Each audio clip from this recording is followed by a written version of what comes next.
Hey everyone, and welcome back to the VIP Collective. So today is the release of the third episode of the February Takeover. Wedding planners Ashley Pigott and Melissa Baum are walking you through those wedding planning myths. In today's episode, they debunk the myths around save the dates, budget breakdowns, and those online timelines. Now, this episode really goes into depth for any of you who may have questions while wedding planning, and trust me, these pros have heard it all. Now, I want to thank you for watching. If you like this video, please feel free to hit like, subscribe, and the bell so you're notified for next Wednesday's episode. Now, if you're ready, let's go.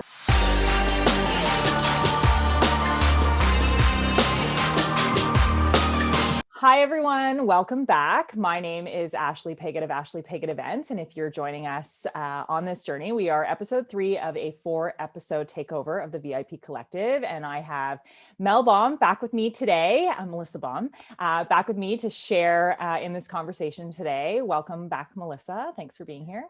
Thanks. I'm excited for today's episode. Today's a good one. So the last couple of weeks in the world of weddings have been sort of heavy, and there's just a lot going on again, and some difficult conversations and challenges that our couples and vendors are all facing. So today we sort of wanted to lighten it up a little bit and hopefully bring a little bit of fun into this episode. And today we are covering wedding planning myths. We are Mythbusters today for any of those who may have seen that show. We come across lots of questions. Sometimes people say like, it's such a silly question. I feel embarrassed to even ask this or what have you, but we do come across a lot of them. So today we thought we would pull out like our laundry list of interesting and like really insightful questions that people ask us and share some of our answers to help you through the process if you're just getting started or, whatever portion of the journey you are on. I think that you can get some helpful insight into today's episode. So Melissa is going to have a little bit of a fire round of questions, and I'm going to provide some insight as we go along as well. So we're debunking some myths today. And I think the first one that's a great one to get started on is obviously where everyone gets started. You get engaged, you go online, you sort of Google how to, and a lot of the stuff that will come up as you first enter into the Google search is your timelines and your budget breakdowns and sort of what is like a typical breakdown of that. So Mel, this is a great one for you to debunk for us. So, not every wedding is cut from the same cloth. And I think these online budget pie charts and timelines make you feel like you have to kind of follow a script. Yeah. So kind of starting with the timeline, I find all of them just start with like 12 months before the date. Mm-hmm. Who says you're engaged for a year? Who says you have to be engaged for a year? You and I can attest that we probably plan weddings over much longer timelines, especially in this day and age. And also we've done weddings on the fly and planned, 6 month, 3 month. I've done 6-week engagements. Mm-hmm. So, following this cookie cutter timeline isn't necessarily going to work for you. And it, a planner really helps in this department, but nonetheless, just because you didn't do something at the 12-month mark and you do it at the 11th month mark, doesn't mean your wedding is, SOL. Right. And if, things are fluid. Again, not everything's so rigid. That's kind of my thought on the timeline. So don't get fixated on those. And also, not everything on that timeline is going to pertain to you. Second, use it as a guide, right? Use it as a guide. It's a framework to give you a general timeline, but 100% agree with you. You don't necessarily, I'll get an email from someone. I'll say, we're supposed to be doing our cake now. Like we're at 6 months. It's like, yeah, like you're okay. Like if it happens at 4 months, obviously planning ahead is the best way to go about anything, which is of course what you and I live and breathe. But, I think that the timeline is something people get really, really stressed about. And to be honest, at the beginning, it's the least time to be stressed about it. If you've got a whole list of stuff on your checklist still to do and your wedding's a month away, then yeah, rightfully so, you can be a little bit stressed about it. But you don't need to accomplish everything right at, out of the starting gate. 100%. And then in terms of these budget breakdowns, I mean, they're assuming what your priorities are. Yeah. They're telling you have to spend 50% of your budget on food and beverage. Well, maybe, venues and food and beverage is really important to you and we're going to reduce the budget somewhere else. So we're going to spend more than that. Or perhaps we found a venue you love that's like coming in way less than 50% of your budget. Win-win. We're going to spend more money on something else that really matters to you. And then there's things that are in that pie chart that may not even factor into kind of how you're budgeting your wedding. You know, so many of them say like dress at 10% of the budget. Where the heck did that come from? You know, you may want a really lavish dress, or you may want something simple. Again, I hate following, like, you know, I never follow those guidelines, but I almost hate that they're out there for brides, because again, I feel they don't necessarily paint a realistic picture of what you're hoping to accomplish with your wedding. And they definitely do not have to be a guide for how to. And they usually have like every possible spend in those pie charts or on those budget, you know, there's downloadable options and stuff like that online. And so I think you kind of have to take them with a grain of salt. You really need to have a perspective of your wedding. And again, going back to what you said, priorities, it's a great thing to always circle back to, because that's going to really determine how you break down your budget. You may not be a big foodie and care about expensive wines, in which case your food and beverage might be a little less than what they might say it should be. That's okay. You can either save it, you can spend it on something else, you can invest in an area that is a priority, you know, entertainment or your dress. I will say, from a budget perspective, typically I don't include personal attire and gifts into my budget. So that's another thing that I think, just to touch on with budget, is to be mindful of what you're actually including. And as you're discussing with, you know, the committee or those who are involved in the financial piece of your wedding, you know, be upfront and say, like, should I be including my dress into this overall budget? Or is that something that like mom and dad are going to do as a gift and can come out of the overall spend? So I think use it as a tool, but don't take it exactly, you know, verbatim. Modify it so that it suits your needs. And, you know, again, priorities are really important to make sure that you're breaking down your spend where it really should be spent. And last thing I'll touch on this, you know, Google, like, we don't know where this data and these numbers are coming from. A lot of them are American sources. Like, their pricing works differently than what we're accustomed to in Canada. So again, you know, when they say you can spend 10% of your budget on flowers, that may or may not get you what you're looking for, or again, may not cut it here, versus like things are cheaper down there than here and whatnot. So yeah, totally. Instagram versus reality. Right. Yeah, comes in everywhere. Okay, so then just tackling onto something you mentioned when we first started talking was the length of the engagement. And I think that this is a big myth. Like, people really do think, like, I just got engaged, I need a year to plan my wedding. Give us your take on length of engagement. Like I said, I've planned weddings on all different timelines. You know, even especially last summer with COVID, you know, most of our plans came together within a month, and you would have never known. So, you know, do what's best for you. You don't have to spend a year planning it. And a lot of our couples say, oh, but I want the shower and the bachelorette parties, and I want all the festivities. Again, I've had brides who do a 6-month engagement and still fit all that stuff in there. Your loved ones want to celebrate you, and they will find a day on a weekend to make those, you know, pre-parties happen. And again, there's still tons of venue availability and vendor availability at that 6-month or 3-month or whatever mark it is. Can I promise you the world is your oyster when it comes to that? No. But if you're willing to make quick decisions and, you know, still know you're going to get quality team members, don't wait a year if you don't want to. If you want to move on with your life, if you have other goals, you can make it happen. I was in a situation a very long time ago at the beginning of my career, and I worked for a caterer, and her daughter was getting married, and it was a situation where the groom was converting for her. So, you know, anyone who's been through that process knows, like, it's a process. And they had set the wedding date, they had everything ready to go, but we couldn't send out invitations until the conversion was official. And it happened, and the wedding was 4 days later.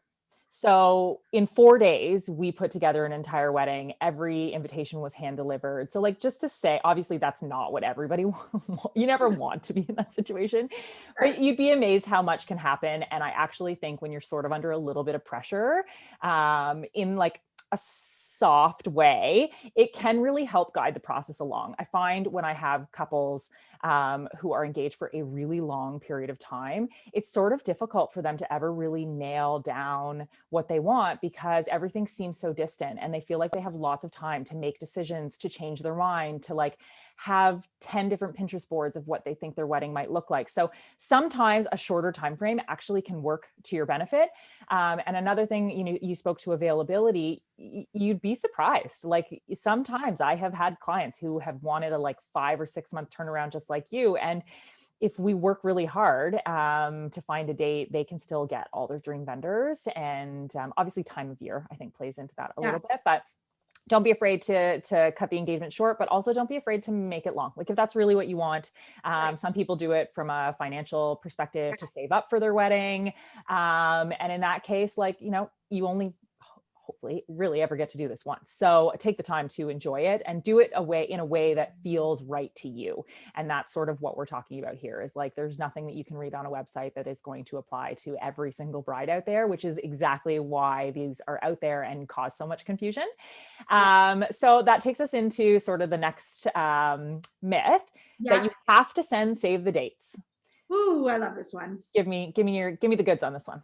So, because I'm going to speak from personal experience, when I got married, I was so insistent on sending save the dates. And, I got carried away and sent them to everyone that I wanted to invite. And I kind of put the cart before the horse and didn't really think about, how many people best kind of fit comfortably in the room and what my venue could hold and what made the most sense for me, and kind of did them just, I was so nervous, I got married on a long weekend. I know that's prime real estate in the wedding world. And I want to, secure my spot in their calendar. I want to mark your territory. Yeah. I ended up regretting it because I just sent to too many people, and when it came time to the actual invitations and making the floor plan, it became very stressful. It all worked out. Those were my early days, but it wasn't ideal. So my thoughts on the save the date are, you're going to tell your VIPs anyways. Yeah. Family's going to know, your bridal party's going to know, your best friends that aren't your bridal party are going to know, etc. And do you really need the third cousin that you don't really want to invite but feel obligated to invite to have to earmark the date? Some may say yes to that question, but a lot say no. Yeah. And whenever I kind of pose that to my clients, like, oh, your mom's coworker, like, are you yes, they have to be invited to your wedding, but do you really, really want them to save the date? Do they need to block their calendar a year out? And probably, right.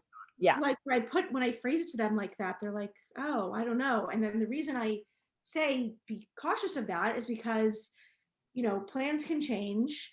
I've never seen a guest list shrink. I've only seen them grow over time. You get invited to something you weren't expecting, you make a new friend, you change jobs, the list of reasons goes on. And then you might be caught between a rock and a hard place, especially in COVID. The amount of communications my clients have had to send out, date change after date change after date change. I think they'd rather have just never communicated with them at all. Exactly. Because now you owe them a follow-up, right? Once you've sent it out, it's like a teaser to what's to come. So the expectation is that something else is coming in some form, typically a formal invitation. But yeah, COVID definitely threw a wrench in that for a lot of people, and they had a lot of people to communicate with and keep abreast to, what they're going to be doing, when, to be truthful, they added that headache and they didn't necessarily need to do it. I did the same thing. I did send out save the dates. My husband's family are all in the States, and we also got married on a long weekend. So we also, for the same reasons, we sort of needed to, mark the date, let people know, travel and such. We had about a 10-month engagement. Now, I sort of I completely agree with you, and what you're saying is exactly true. You don't have to. And the people who you do need to mark the date with are exactly like you said, your nearest and dearest. The people who, to be truthful, are coming whether you send the save the date or not. But it is like nice for you to share the information, set the expectation, especially for bridal party, who are obviously going to be a part of, more than just the day of the wedding, so that they've marked their calendars accordingly. But I agree with you. They are not necessary. They're certainly nice. I love paper. Like I am one for like, paper and getting mail and sort of that traditional side of things. So I do like it. I just don't necessarily think that you do need to send it to your entire guest list. If your guest list is large and contains, like you said, like coworkers and extended, like really extended family and people that you don't necessarily, if they were to say yes or no, you could kind of go here or there, right? Yeah. Okay, so that's amazing. Next one that is a good one, and I get this one all the time. I'm sure you do as well. Is, do we have to have the same number of bridesmaids and groomsmen? Does it have to be even Steven on both sides? Right. I get this one all the time too, and I would say majority of my weddings do not have it even. I find the ones that have had it even, doesn't coincidentally work out that way. The bride probably more is fixated on how things are going to optically look in photos and down the aisle if it's not even, and therefore like they cut important people or they make tough decisions regarding a bridal party. And we all know how catty girls can get, and I'm sure guys get offended too. It's not worth it. Don't burn a lifelong bridge over something as vain as like how that's true. the picture is going to look. So we work with incredibly talented photographers where frankly it's not like all the guys line up on one side, all the girls, a lot of them go for that kind of Vanity Fair styling, putting boys and girls throughout different heights. Like you would never know it was uneven. The picture just looks composed and all the people that should be in it are in it. And then down the aisle we do triples all the time, which looks just as great as doubles, and we make sure that the bridal party still goes down accordingly, even if it's not just 2x2. Right. Agreed. And I always say, if you've got one groomsman who gets two girls, like he's the stud going down the aisle with these two ladies, one on each arm. So I agree with you. I don't think it needs to be even. I think it is more important for it to be the people who should be there. I was going to touch on the same thing. Most of the requests for bridal party photos the last couple of years have been that Vanity Fair style setup where like some are sitting, some are standing, there's a chair. Like it's very, designed around creating a photo that's visually really interesting, as opposed to you're going to get that standard photo. Like you probably will get it just because it will naturally sometimes happen. And you'll get, your groups of photos with the girls and the boys, but it's not necessarily, it doesn't really matter. The other thing that I usually recommend, and I don't know how you feel about this, I usually recommend that the bridal party sits during the ceremony anyways, especially if it's a big group, because like you've just created a blockade of people, and you might have this beautiful trellis or chuppah or, altar design, and you've now just covered it in like a dozen people. So I usually recommend the bridesmaids will always be happy to sit because they're in heels anyways. Let them sit down. And then, that question of like, is it going to look weird that I have 5 on one side and 8 on the other, or whatever the numbers flush out to be? Like no one will even notice at that point. So it definitely does not matter, guys. Like have your peeps, and if he has more and you have less, or vice versa, it does not matter. Yeah, and then even like in a church setting, if they were to traditionally stand still, kind of going down the stairs, or the church is designed, again, we can space out the people, like put the 8 boys a bit closer together and the 5 girls a bit more spread apart. So it just like visually looks even, if that's what matters to you. And again, just don't burn bridge over this. Totally. And yeah, like after all of COVID and everything we've all been through, like have your people, like that's more important now. Like if it's whatever, I think big bridal parties are going to be a big thing for the next little while for us, because people are going to want to be together. So don't not add a friend because he doesn't have another boy to add, or vice versa. So go for it.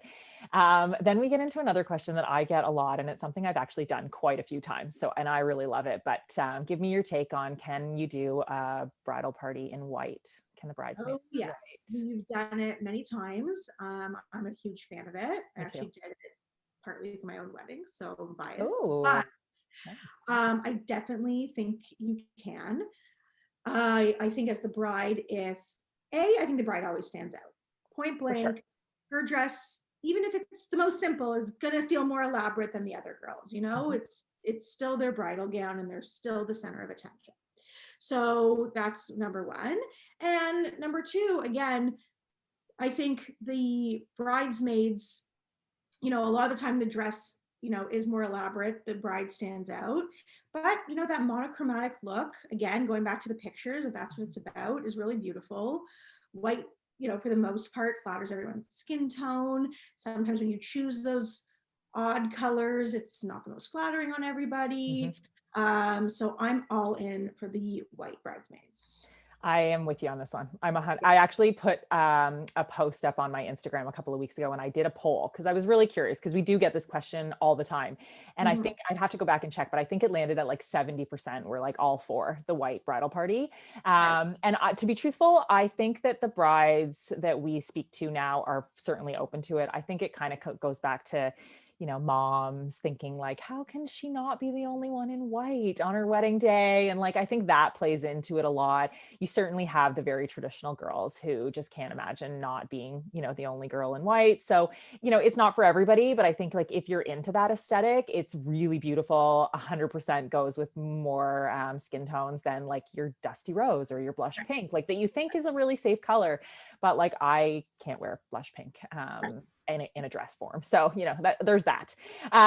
So I think that that's one that's important for people to understand. And I guess just a little hot tip there that like, if your wedding dress is white and you are going to go down this path, don't go into the ivory, because then they're going to look dirty next to you. That's one that people don't always think about, especially with flower girl dresses. So just be mindful. White, cream, ivory, all of those are very different tones, even though they sound the same. Okay, so here's a really good one. This one is one I think we spend a lot of time on. Yeah. The invite reciprocation. Do you have to invite everybody who has invited you to their wedding? It's a tough one.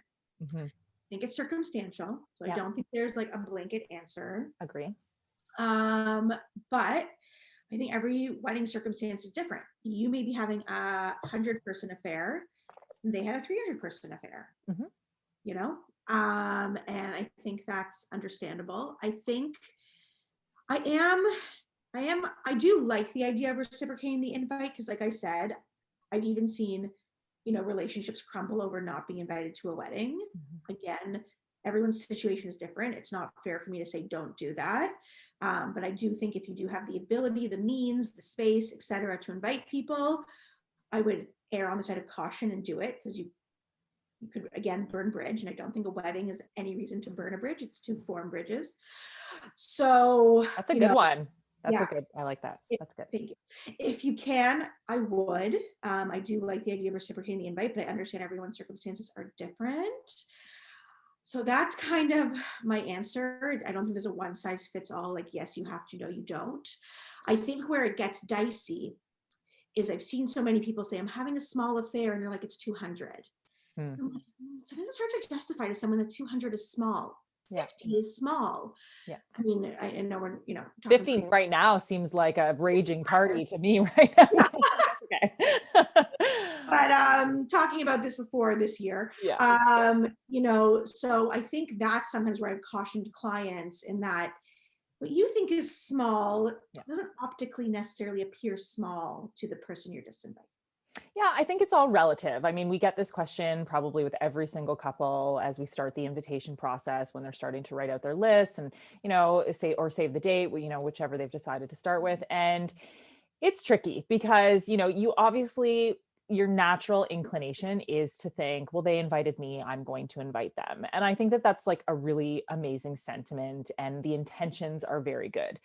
What I do think is, exactly to your point, everyone's situation is a bit different. Their means might be different. Just the overall style of their wedding might be different. Like, they may have chosen, as many of my couples did pre-COVID, to have a very small and intimate wedding, less than 100 people at a private property. And just, that's what it is. And so if they were invited to their colleagues' 400-person wedding, it's relative. It's different. Your situation is different. And I think that's very understandable. I also think when it comes to like coworkers, very distant extended family, like, I do think that you were able to have a conversation. And I think that that's one of the things that I sort of push onto people is you need to have a discussion with the people who are involved in your wedding. So if it's somebody who's related, distant relative to like your mom, then your mom needs to be part of that conversation, because I think that that's sort of the best way to navigate through it. So I think that's helpful. I think people And will. one, I'm going to just touch Yeah, on go for it. if you have to not invite someone back, don't just ghost them, call them. Yes. I know it sounds like the hardest thing to do, and it's not going to be a pleasant phone call. I can't tell you how many times I've been told from people, if they had just told me, like a phone call would go such a long way. Yeah, I agree. And to be truthful, that conversation will probably go a lot better than you sort of work it up to be once you get through the nerves and you're just honest with them and explain to them. It also can open it up for maybe, other celebrations, like maybe they come to, your bachelorette with you or something like that, or whatever the case may be. But I think that a discussion does go a long way. Yeah. So then moving into one of my favorite questions is, we're going to have a cocktail style wedding because it's going to be cheaper than a seated dinner.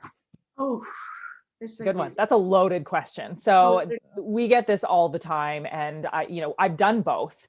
And I know you have as well. So when you get that question from a client where the intention is, we're going to try to go for a cocktail style wedding because we'll be able to save on the food and beverage, and maybe we'll spend more on something else. Right. So I tell them right away. Actually, one of the questions I do ask them, even in my initial consultations, is, are you thinking of formal dinner? Do you want a cocktail style wedding? I find now people like just know they want one or the other, simply because that's the way they want to host, and that is more of a reflection of them. Some of our couples aren't so formal, and they just want to have fun, or they view cocktail parties as more fun, I should say. Well, those are usually the people who are like very much focused on the party portion of it and like keeping it going. And usually the hesitation is like, oh, sit down. It's, it's like, it slows it down from getting to the dance floor. Yeah. So that's the first question I ask. I then, again, if the conversation leans to, oh, I want cocktail style, we don't want to pay like a plated meal for everyone, a place setting for everyone, tables for everyone, yada, yada. And it kind of leans more to a financial discussion. I let them know that cocktail parties are no cheaper, at times could be more expensive than a plated dinner. For the few factors leading into that is you actually need more food because you don't know how your guests are going to consume it. And you can't be embarrassed that a station has run out. It wouldn't be worth the embarrassment. So you have to over budget on, the caterer is going to over budget, on food, and the price is going to reflect that. Second is the rentals. You need a little plate or a fork or something for every food item, and every time someone goes, they get a fresh one. So you have to be prepared for that, as opposed to, again, the one plate and the one fork. And plated meals are actually far more calculated than a cocktail style party. So to me, those are the two biggest factors that lead to why it could be the same, if not more expensive, than your traditional plated meal. Yeah. And I think a lot of people think that if you're not having a plated meal, exactly, like rentals is a big one. It's usually the first place I go, aside from food, because they're the two biggest, influx in cost when you try to make a decision like this, because you don't need a table and a chair, but now you need sofas and cruiser tables and cocktail tables and food station, like bars, and you need way more staff like to pump this food out. So to be truthful, most of the time, I think in my world, a cocktail party wedding is going to be more expensive than a sit-down dinner. I think your costs can really get inflated in the just in case. Exactly like you said, you need to be ready. You need to have extra forks, extra plates, extra staff, extra food. Like you just have to be prepared for that. There is nothing more embarrassing to a host than running out of food.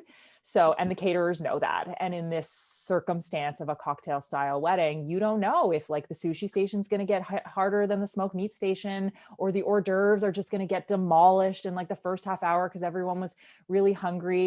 It's a different way to plan. And I think financially, it usually runs a little more expensive than a sit-down dinner. Now, if you're having a 5-course sit-down dinner with like lobster and truffle on everything, like, yeah, okay, might not be. But in general, I think it's not always the case that it's going to be better on the budget.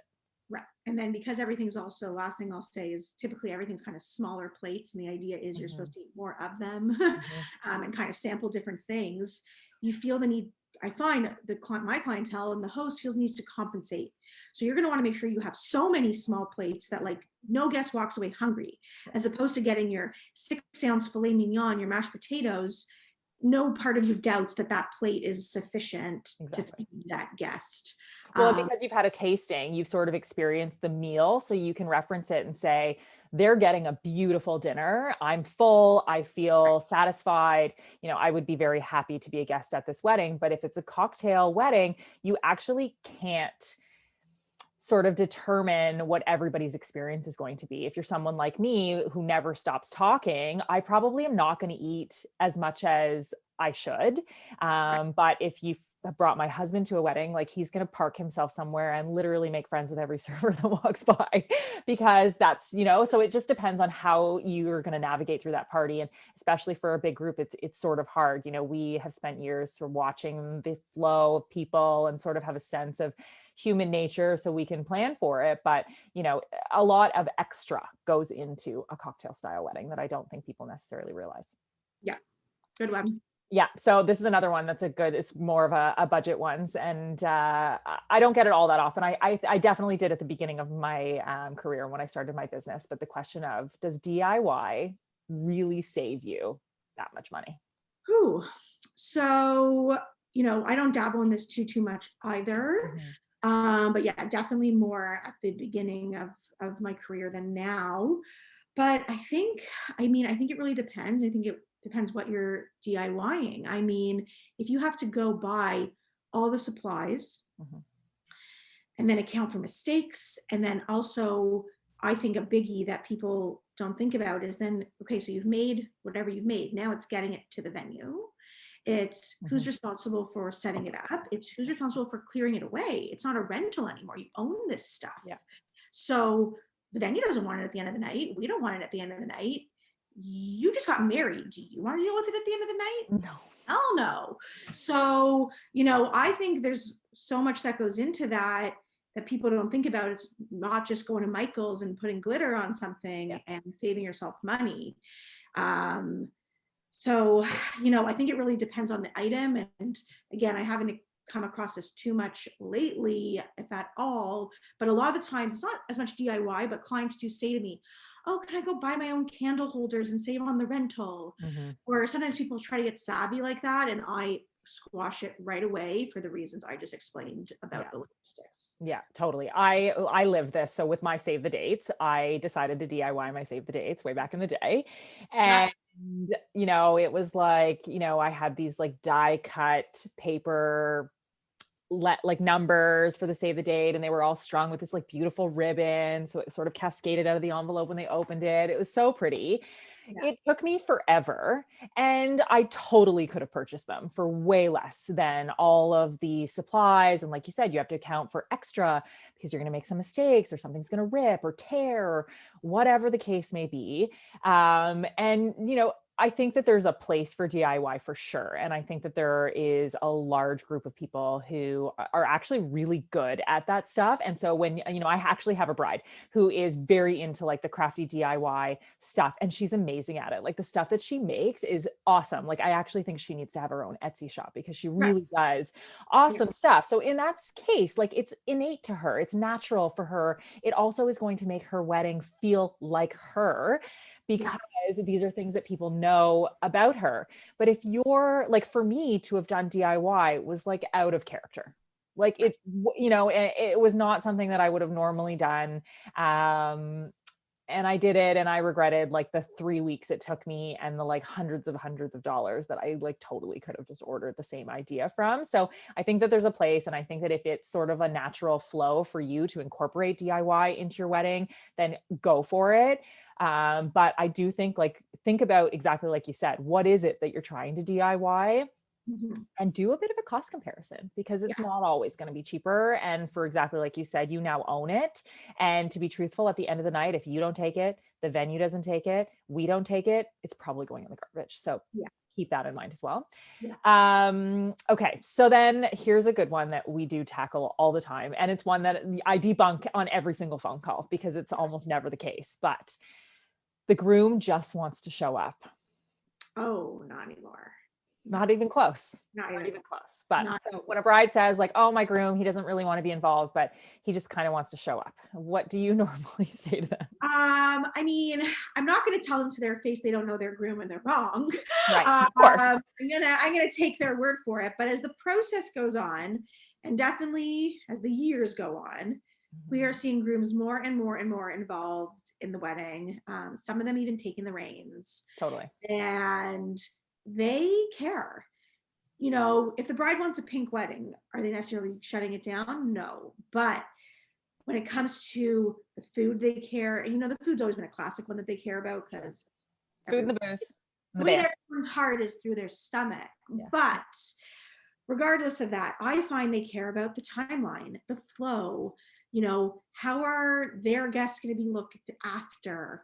You know, where will their friends sit in the room? They really care about, you know, the floor plan. I find they get really involved in. They want to know, you know, again, I think it does center around the things that matter to them, the drinking or the food or whatnot, but they are realizing now that those things don't just happen, and they are asking questions and being more involved in the processes that get us there, as opposed to showing up to a tasting. Yeah, like I think that the grooms have, or I guess maybe the brides and their family and whoever sort of is getting the process started, sort of assume on their behalf that they're not going to really get into wedding planning. And you would, I think most people who haven't been through this would be so surprised, exactly like you said, at how much they really do care. And sometimes they don't care until they care. Like they didn't know they cared about the floor plan until they sat down and started realizing like, well, when I was at a wedding and I was in the corner, like I didn't like that. And I was his really good friend. Like I should have been closer to the dance floor or head table or what have you. Yeah. And I think that it evolves over the process. I would say generally most of my grooms care about the food, the booze, the music, you know, like those are sort of the hot buttons I would say that they care about. But you're right, like I've had grooms who they've been the ones with the binders. They've been the ones who are like, you know, managing the budget with me, or, you know, contracting the vendors and like really getting into the nitty gritty. And they have a very big say. And I love that because they're also getting married and they're such a huge part. They're half of the equation here. So I love when they get involved and they sort of want to have their say and be a part of the experience and not just show up. You know, yes, there's a few, of course, that, you know, just really it's not their thing, or their jobs are really, really busy and they just can't. Right. But I really do like it when, you know, you've got both of them, because it really allows us to represent both of them and make sure that, you know, well, he said that he like really loves Scotch. So maybe we need to have a Scotch tasting bar at the cocktail hour. It's something that maybe he wouldn't have even thought that we could do, but because we've had these conversations with him, we can sort of pull out things that would also be important to him that he never really knew that he could have. And that's when they're kind of like, we can have a tasting. That's cool. Okay, tell me more. What else can we have? So I think that that's a big misconception. And I think we all need to give grooms a little bit more credit for wanting to be involved and sort of looping them in. Yeah. I find them also very like matter of fact, which I like. Yeah. You know, brides can be dreamers and like, no, they're usually a bit more business. right. And I like that. And, you know, I'm even thinking one of my grooms, you know, came to all the floral meetings and was like, I don't like when the flowers are too high that I can't talk across the table. Like they even have opinions like that go beyond the food.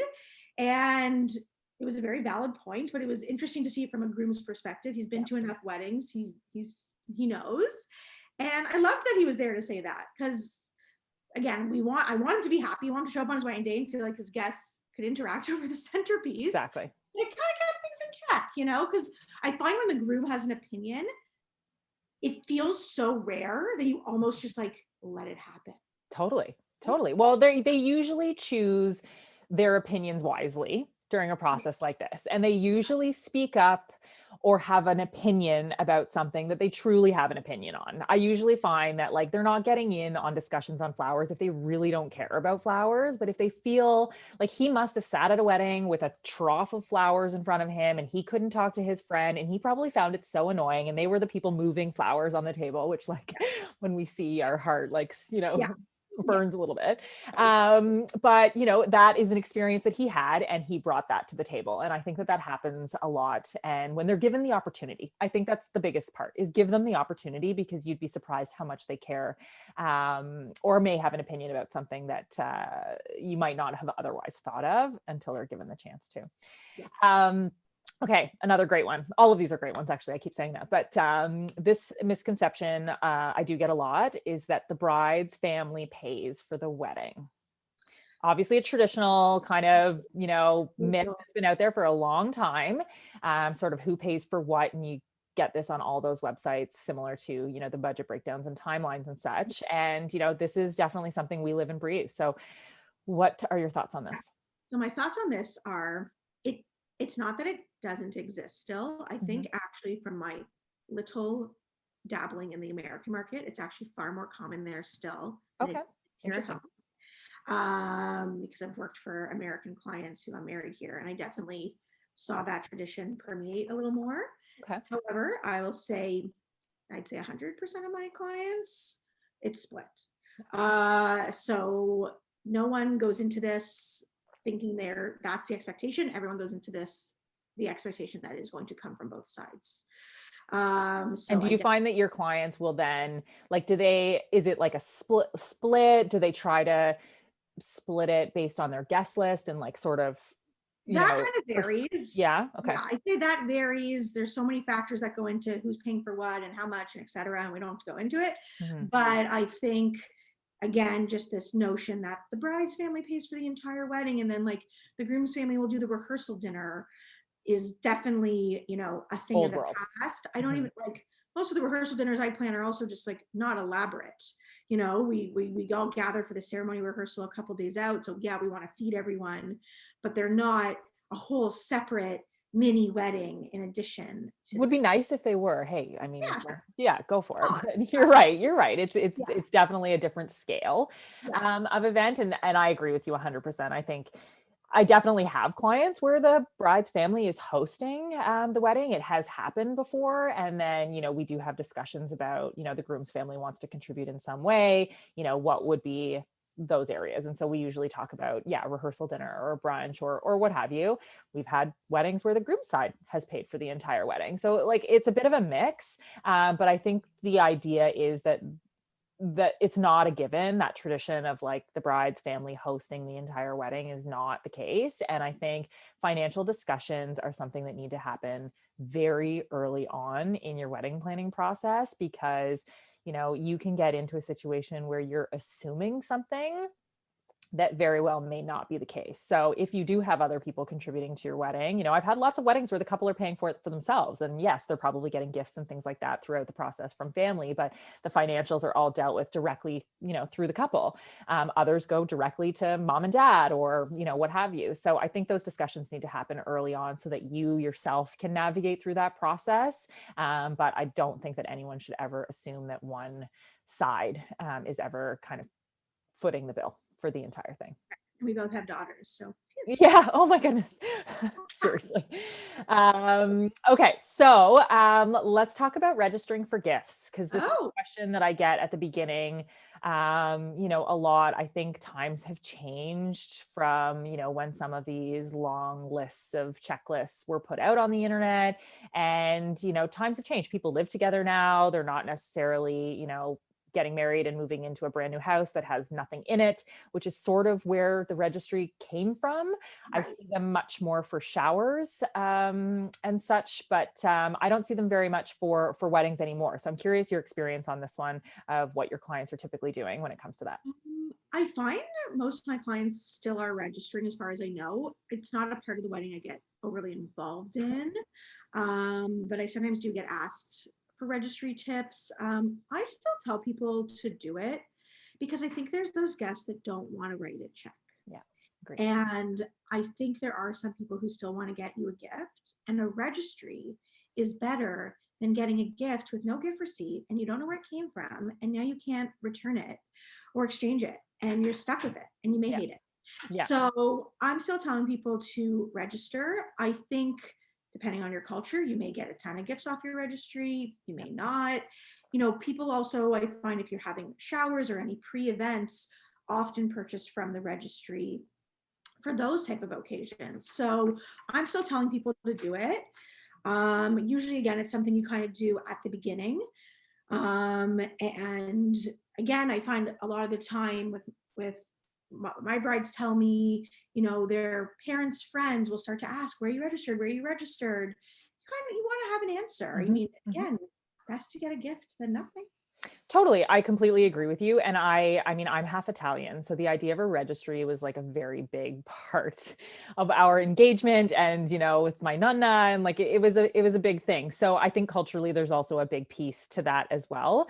I do think most couples are like, well, like, I don't need China or I don't need this, but that doesn't necessarily need to be what you register for. Like, you could register somewhere where there's a lot of option and it doesn't have to be the fancy stuff. Like, you can be registering for like that beautiful KitchenAid mixer that like you might not ever spend $400 on yourself. Or, maybe you love to cook and you want a beautiful set of knives. Or I'm obviously giving you examples of what were the big tickets on my registry, but things like that you would actually use. It doesn't have to be, grandma's china and crystal glassware. You can register for things that you actually would use or need. The other thing that I don't know that a lot of people know about, but there are registry options online for you to register for things. Like, there's one that's called the Honey Fund, for example, where you can upload your itinerary or, stuff for your honeymoon. Say you're going to Bali or you're going to Hawaii or safari. People can then buy you a dinner for two or a couples massage, or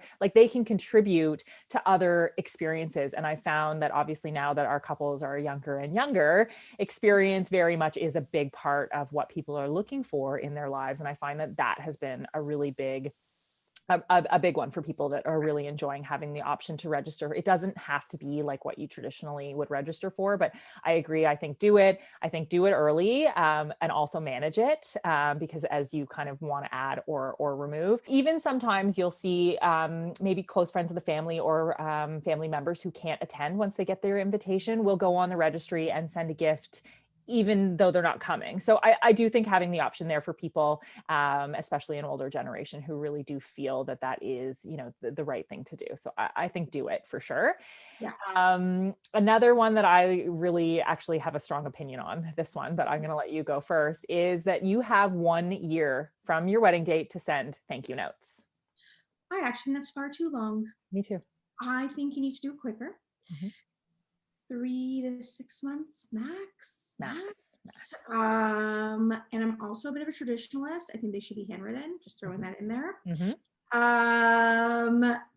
But regardless, I think you have to send them sooner. I think a year later, it's just, most people are going to, people get nervous that maybe you didn't get their gift or I lost that night. And it doesn't seem genuine anymore, right? No. Like, you're sending it because you've like hit this checklist that you have to send these thank you notes out, right? Yeah. I definitely think that 1 year is way too long. I think you probably don't even remember what that person gave you, and you're sort of doing it just because you have to. I think do it as soon as you can, like prompt thank you notes. There's nothing that means more to people than getting a handwritten thank you note. So I agree with you. Even if you are doing like a printed photo or something like that with your stationer or online, I think you still need to include a handwritten note to that guest. And if you had a big wedding, all the more reason to start earlier than later, because it will take a long time. But I think that waiting a year, I mean, I've received thank you notes from people a year after their wedding, and I kind of get it. And I'm like, you don't actually mean that, like, you're just sort of sending it because you have to. Yeah, I like, totally. Yeah. Okay, so that's a great one. So send them early, and send them with love. Yeah. You need a wedding hashtag. This was a big one for a long, long time. And, Instagram came out, I feel like we're 8 years into Instagram or something like that. And a couple years in, it was really like you had to have a wedding hashtag. And it couldn't just be like, Melissa and Steven wedding. Like, it had to be interesting. You had to, like, people put a lot of time and energy into hashtags for a long time. So what are your thoughts now on wedding hashtags? So many requests. Melissa, help us come up with a creative hashtag, and people would use generators online and whatever else. I think those days are behind us. I don't think people post on social in that same way. I think if they're posting at your wedding, they're likely using stories now, and a hashtag doesn't go, since it disappears in 24 hours anyway, it's not really a great archive of your wedding. And I just think no one uses them anymore. Agreed. Yeah. I think it's one of those things that like it was definitely a fad. People still do it, but I 100% agree. Like most people use Instagram stories now when they're like engaging in something at the time. That static feed post that you might have put of like you and your husband attending the wedding or what have you, all fancy and dressed up, like that happens, but that happens the next day. But everything that happened at the event is all in stories, and you're right, they disappear. So I think that the weight in hashtags is sort of gone. I do think, like, hey, listen, if you still want to have one and your group will engage in it, like go for it. There's no reason not to. It can be fun to have if you do it from the beginning, and then you kind of like it becomes sort of like part of your brand of your wedding, right? Like your bachelorette and your engagement party and whatever, like you can actually have that as a part of it, but I don't think it's something that you really need to spend that much time investing in. Yeah, if you kind of want, I find like the photo booth is a better way to get kind of those like totally party pics, photos of everyone at your wedding archived, obviously in addition to like the photos that the photographer's taking. I'm just saying those kind of more candid, drunken, fun photos. Party photos. Yeah, go for the booth. Yeah. To segue off of that, actually, I mean, people always ask me, are photo booths really still a thing? And I am a hard, like, yes, for like, they're not going anywhere anytime soon. Like they, you can come out with like the GIF and the boomerang and all these different versions of them. But at the end of the day, like a really crisp black and white, like sharp photo booth, like everyone's going to have those pictures all over their fridge in their office and stuff, right? A year ago, I went to clients' homes and they're everywhere. So everywhere. Yeah. So I definitely think a photo booth is still a thing. So anyways, that was a little segue. Yeah. Okay. So we're wrapping up here, and I actually saved my favorite question for last. Yeah. Good one. It's not one that I really get asked ever, but it is one that I think that if you're getting started in planning and you're sort of reading these blogs, and information sources on how to get started and sort of where to go, the question is always asked, like, do you need a wedding planner? So if someone asks, do I need a wedding planner, or I don't need a wedding planner, like my cousin Sally got married last year, she's gonna help me with my wedding. What would you say to debunk the myth that either you don't need a wedding planner, or your friend or family can do it for you, or maybe it's not worth the investment? I think this episode kind of culminates in why you need a wedding planner, in that there's so much information out there that's just not accurate for you and may work for someone else, but doesn't work for you. And the point of your wedding experience is to make it about you. So I think a planner is one of the best ways to achieve that goal. We can debunk all the myths we just talked about and then some, and help you spend your money most wisely. Make sure you don't forget anything. Again, there's wedding checklists online. Do you have and they're outdated. Like, do you have your garter? Like, you don't necessarily need that if you don't want it, but there's a lot of other things you may need for your wedding that aren't going to be on just some generic checklist. And we're here to, personalize that experience. And no matter what type of wedding you're having, just making sure it's the wedding you want and you achieve your wedding goals. 100%. I couldn't agree with you more. I look at, a wedding planner. If you're hiring and investing in a wedding planner, you're going to see value out of them. It might seem like a luxury investment, but certainly being able to walk into your wedding and experience it like a host who's not stressed about a single thing, to me is worth its weight in gold. Not having to really manage any of it, and you get to be a part of the fun parts of the process, right? Like you don't really have to get into the nitty gritty. So that alone and that value, I think, is really, really important. But I also think that, when I hear, or, you read people say, well, my sister-in-law got married and she's going to run my wedding. And that's amazing. Like if you have a resource that you trust to do that for you, then that's fantastic. And go for it. If you don't, or if you feel that maybe that person doesn't bring the right level of experience to your specific wedding, don't be afraid to say no. It's your wedding. They will get over it.